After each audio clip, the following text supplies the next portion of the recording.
Dinala sa Ormoc Doctors Hospital si Kerwin Espinosa matapos barilin habang nangangampanya sa pagkaalkalde sa Albuera, Leyte. Alamin natin ang iba pang detalye live mula sa Ormoc Doctors Hospital. Nasa frontline ng balitang yan, si April Ayaso. April, may detalye na ba? Naglabas na ba ang ospital ng official statement ukol sa kalagayan ni Espinosa? Sa ngayon po, Ms. Cheryl, naghihintay pa po kami ng official statement ng Albuera team po, yung grupo po ni Kerwin Espinosa, dahil hindi pa po naglalabas po hanggang ngayon ng statement. Pero ang pinaka-recent po na nilabas safe, mayor daw is safe na daw po sa ngayon. Pero meron po pa silang ilalabas na statement maya-maya po.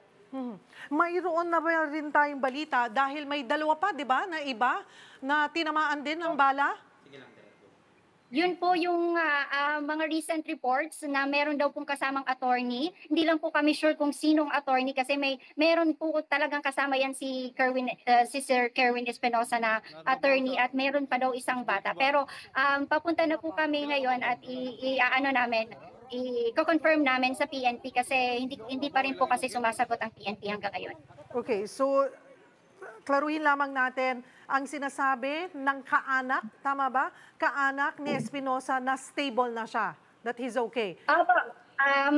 Ito po yung statement nung grupo po, nung recent statement nila, sabi dito, "Good evening, the mayor is safe. He is at Ormoc Doctors Hospital now. We will issue an official statement soon." Yun lang po yung naibigay na statement po ng grupo nila Kerwin Espinosa po.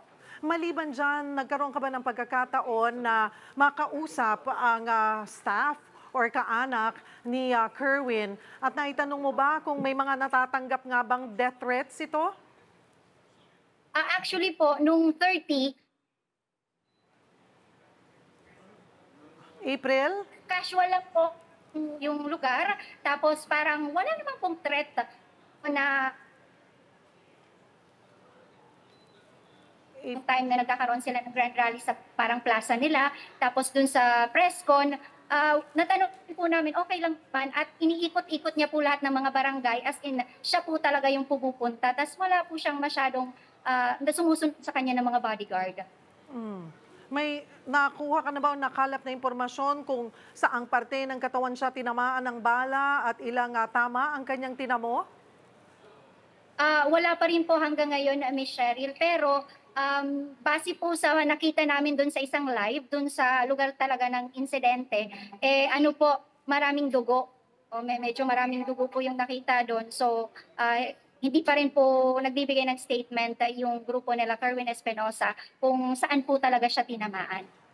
Alright, maraming salamat for the update, April Ayaso. Mga kapatid, Cheryl Cosim po, huwag maging huli at maging una sa lahat sa balitaan. Para sa tuloy-tuloy na talakayan sa Frontline, mag-follow at mag-subscribe sa social media pages ng News 5.